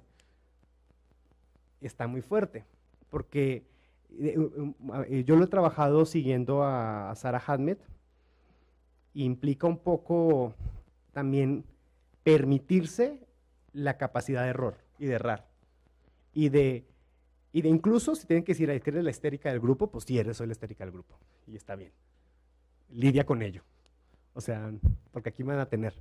Un poco lo que quiero decir es que pues a veces va a tocar implicar, o sea, una práctica de cuidado no es en ese estatuto hegemónico estabilizado de que es una práctica delicada, conmiserable, sí, a veces toca decir, chinga tu madre, no lo voy a hacer, y toca decirlo así, y así tiene que ser, alguien tiene que decirlo. El asunto es que eso trae implicaciones sociales y afectivas muy complicadas, que por ejemplo, en el feminismo de Sara Hadmed, valdría la pena preguntarle, pues, cómo lidiar con el dolor de panza que te produce la rabia y la frustración de todo esto que vivimos en las universidades, que lo lleva a ella a la renuncia pública. Y, híjole, o sea, además por otra cosa que pasa en nuestra vida institucional mexicana, y es que cuando nos permitimos el momento de ser la histérica, todo el ejercicio institucional te lo coacciona. Te neutraliza y te culpabiliza de los efectos políticos que produce ese momento. O sea, yo he sufrido eso en mi propia vida institucional, he sufrido eso todo el tiempo. En el momento que uno dice, oiga, pero eso no, inmediatamente no es que el problema esté develado, no, el problema soy yo por señalarlo. Y eso es muy claro de esta perspectiva crítica. O sea, el problema no es el que uno señala. O sea, uno dice, ahí está el problema, vemos el problema. No, el pedo es uno, por nombrarlo. Y el pedo es uno, por reaccionar intensamente al problema. Claro, porque lo sientes. O sea, o sea, el insulto es una sensación. O sea, los afectos no son bellos. Los afectos son fuerzas de intensidad, como lo pensaría Deleuze. Y pues nos atraviesan y reaccionamos por ellos. Y a veces pues toca reaccionar mal. El asunto es que reaccionar mal está completamente constreñido. Y si uno reacciona mal, socialmente no se revisa el porqué de la reacción mal, sino se culpabiliza a aquel que reaccionó mal y se le bloquea en su y pues, se neutraliza el potencial político. Ahora, quiero decir que reaccionar mal no significa que uno tenga la razón. Eso es otra cosa. Es que hay algo que no está funcionando y uno reacciona y uno ya no lo aguanta. Ese es el signo de la reacción mal. Y puede que uno se ponga testarudo con un tema y resulta que no era ese, era otro. Pero ese signo es completamente neutralizado. Yo creo que sería un acto de resistencia. ¿Sí? O sea, sería un acto como de… Yo a diferencia tuyo, yo pensaría que es que no hay que cancelar la empatía. Cuando tú dices que empiezo a pensar la forma en que la otra, las razones de la otra, lo que estás diciendo es que estás siendo empática. Pero ser empática no es ser pendeja. Sí, no es lo mismo. Una es empática, pero no es pendeja. Una puede entender, pero no va a justificar. No, puede entenderlo todo, pero no lo va a justificar. ¿Sí? Entonces yo separaría pendejez de empatía. O sea, sí. Que es muy difícil, porque todo, el hábitus, diría Bourdieu, de nuestra vida institucional, bloquea eso, nos educa y nos organiza para que eso no pase. Y cuando pasa, todo el mundo se pone así como, ay, ¿qué hacemos? Es difícil, no sé si…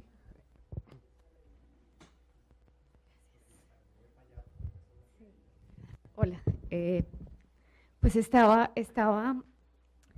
algo que yo no sé si yo tengo del todo claro, y que se remite al diagrama que estábamos discutiendo ahora hace un rato.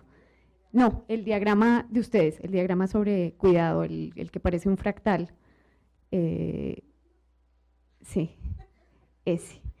Y es justamente el pensar tanto en los lazos y en los afectos como objetos discretos, como instancias que son claramente identificables, y pensaba sobre todo como en esta discusión que ustedes estaban teniendo respecto al enojo, ¿no?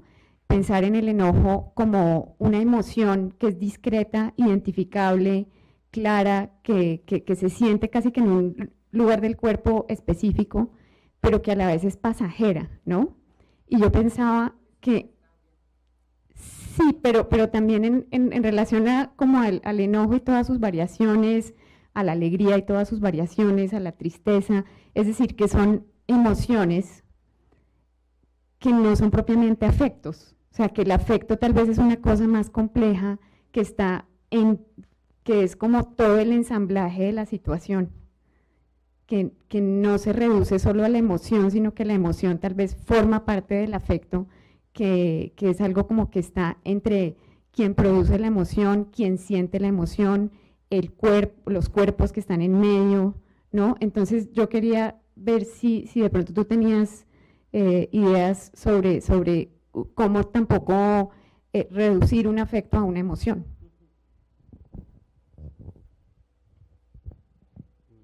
Yo creo que ahí hay un elemento interesante, y es que, y volvería a que mi punto de entrada y mi discusión ha sido ahí también Sarah Hadmet, en el libro que publicó el antes Puig, ahora Sieck, que está muy bien el libro.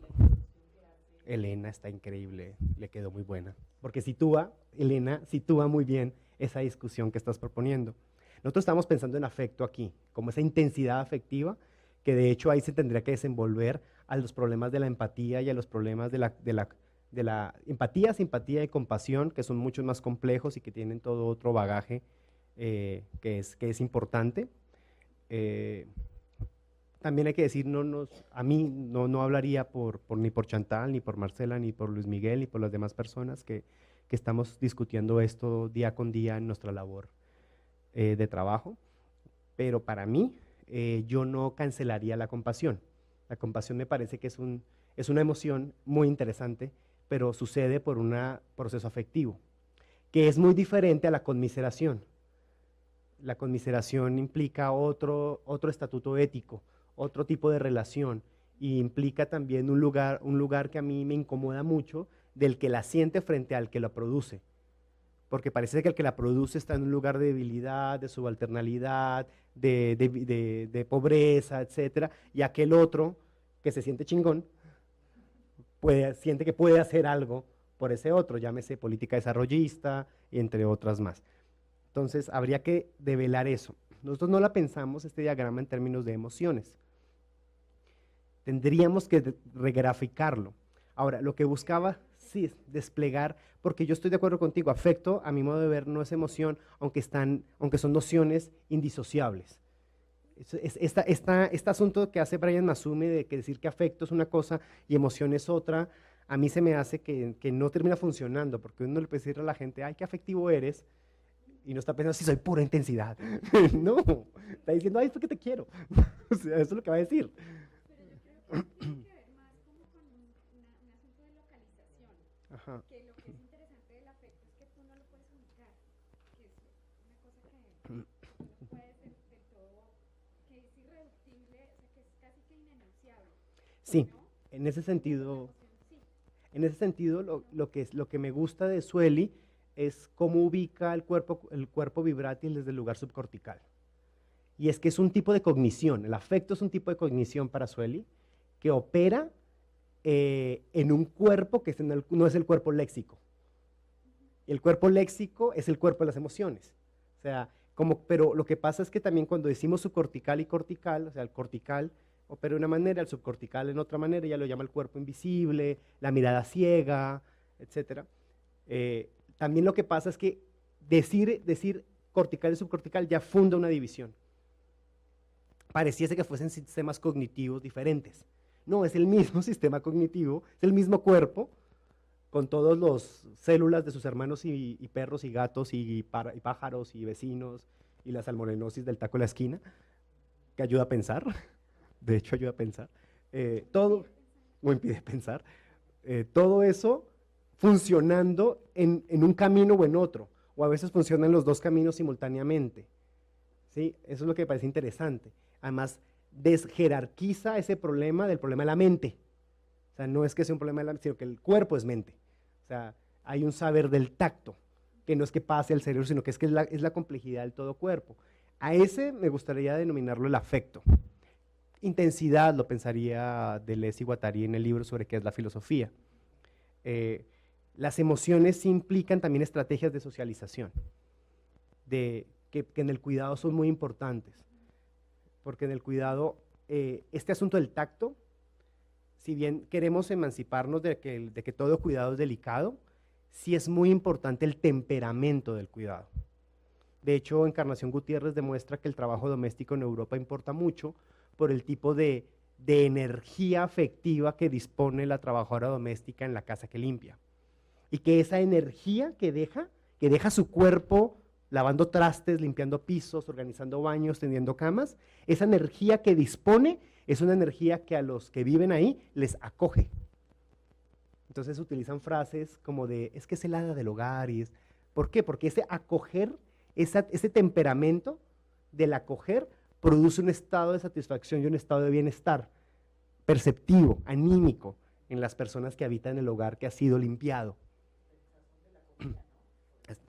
Entonces, ahí hay un elemento interesante sobre cómo se relaciona el cuidado. Ahora, claro, el trabajo doméstico es un trabajo jerarquizado, precarizado, ilegalizado, a quienes se les explota en esa dimensión energética por quienes pueden pagarlo en condiciones de legalidad, como la trabajadora migrante en Europa. ¿Sí? Entonces, ahí, por ejemplo, en ese problema, afecto y emoción se nos confunden, porque entonces la que paga lo narra y lo percibe de una manera y construye una verbalización de esos afectos, pero es muy diferente para la que lo ejecuta, porque incluso puede que lo haga de mala gana. Puede que lo haga de mala gana, de afán, porque tiene que hacerlo rápido, porque tiene que llegar a otra chamba. ¿Sí? O sea, no es que lo haga así, ay, voy a limpiar, qué emoción. No, o sea, puede que lo haga coaccionada, ¿sí? Pero la percepción de esa labor que ella hace se lee diferente en la atmósfera de quienes habitan ese espacio. Entonces ahí, para poder entender ese problema, hay que confundir afecto y emoción, porque separarlos discretamente no nos permite entender ciertos flujos que están operando ahí. ¿Sí? Podrías decir otra cosa.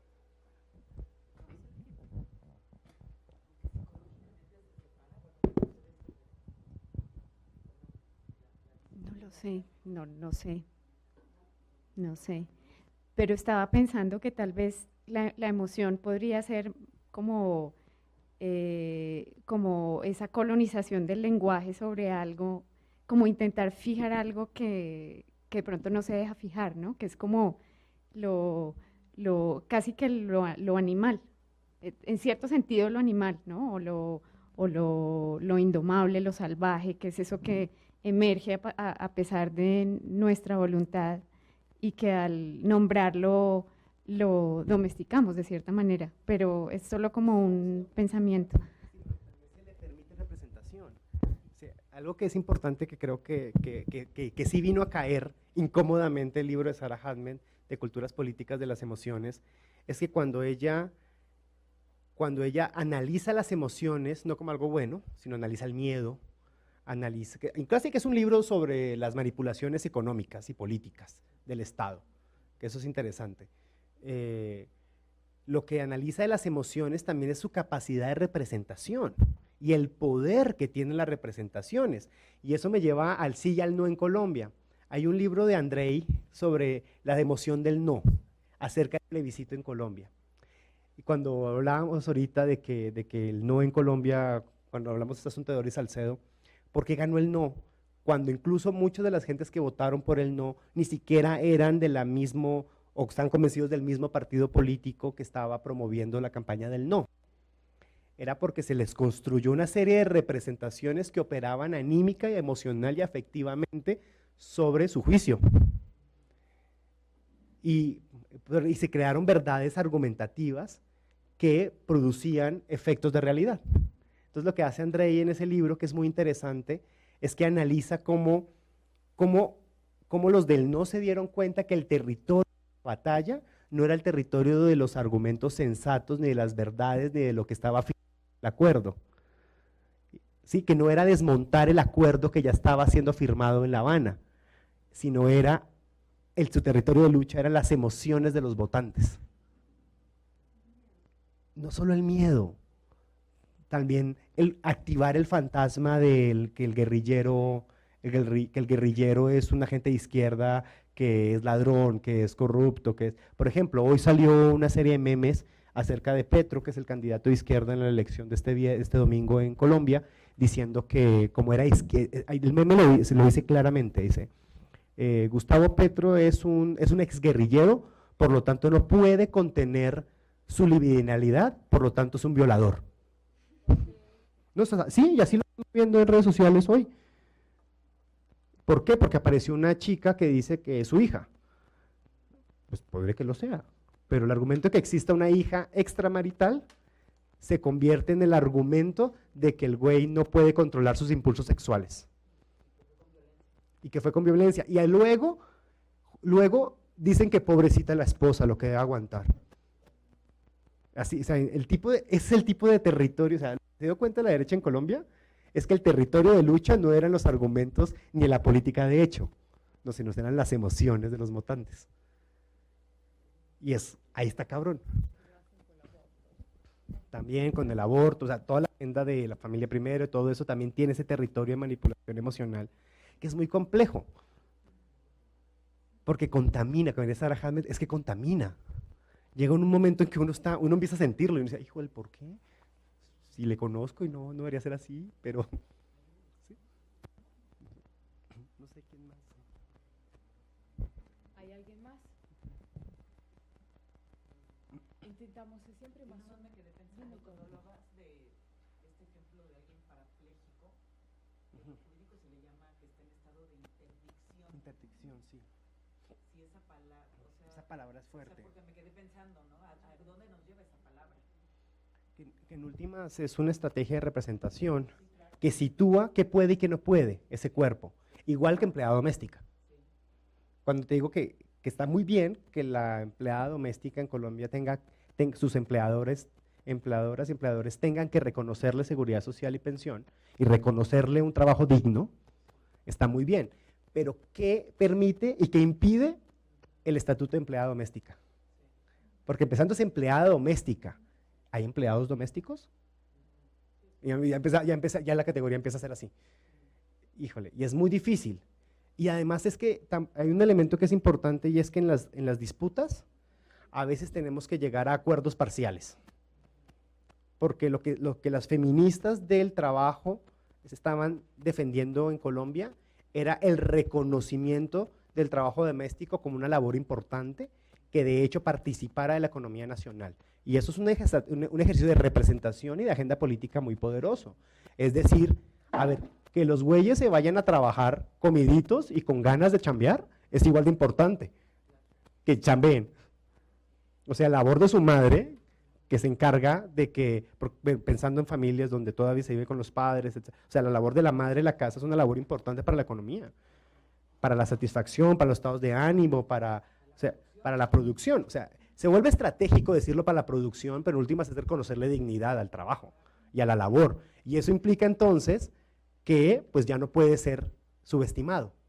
Y si no puede ser subestimado, implica que entonces hay que atender la violencia doméstica de otra manera. Entonces claro, es una agenda súper importante.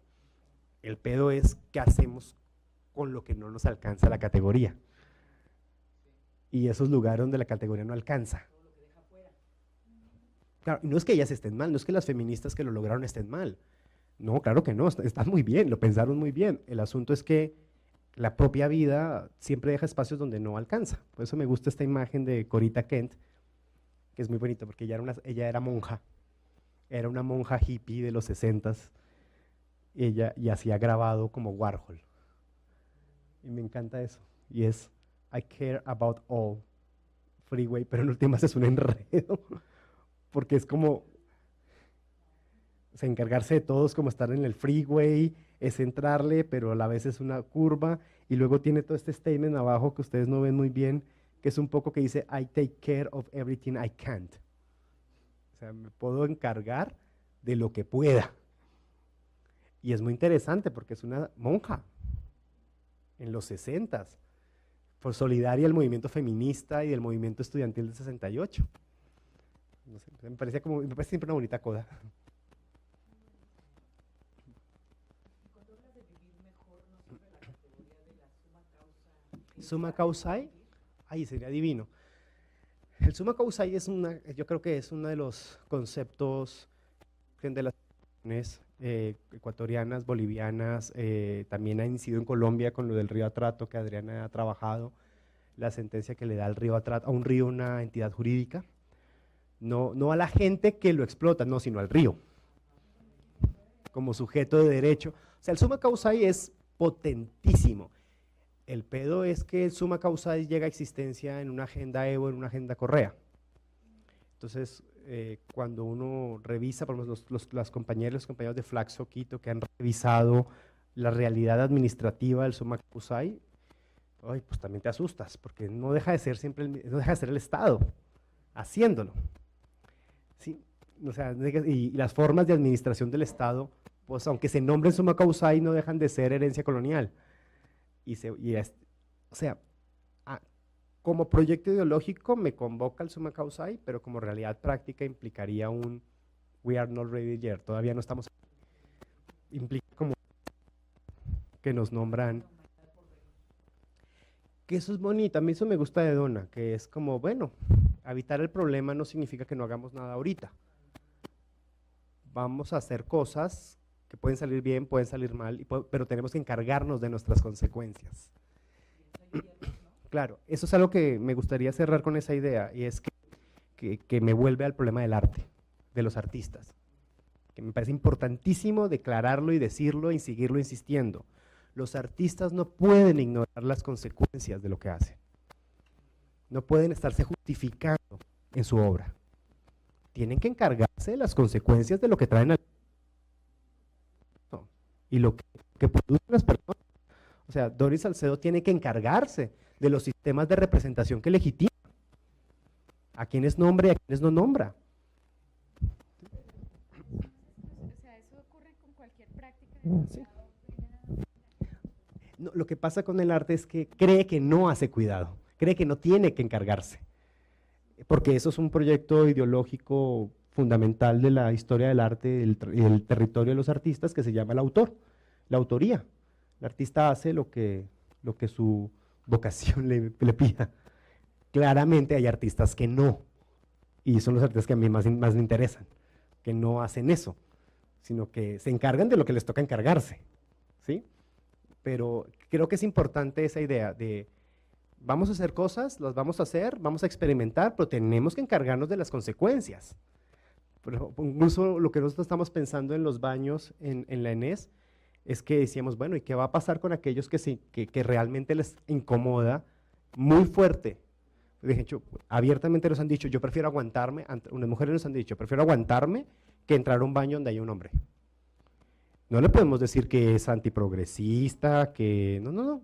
O sea, hay experiencias biográficas, formas de saber, formas de cuerpo, éticas, aprendizajes de violencia que están habitando en su experiencia que le hacen tomar esa decisión. Pero aguantar, entonces, si los trans ahora pueden entrar, entonces a las mujeres sí les toca aguantarse. No, el pedo es que nadie tenga que aguantarse. ¿Y cómo vamos a lidiar con eso? Toca encargarnos de esas consecuencias. ¿Sí? O sea, no podemos creer que los proyectos se hacen y ya, no. Existen. Existen. Y siguen viviendo. Y piden de uno, y eso cansa mucho. Vale, agradecemos muchísimo, David. Esperamos de poderlo tener aquí el más pronto posible.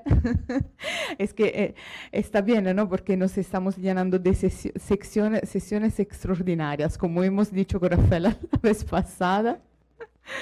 Y vale, de parte de Lucia, Rafael y mía y del instituto, muchísimas gracias, de verdad.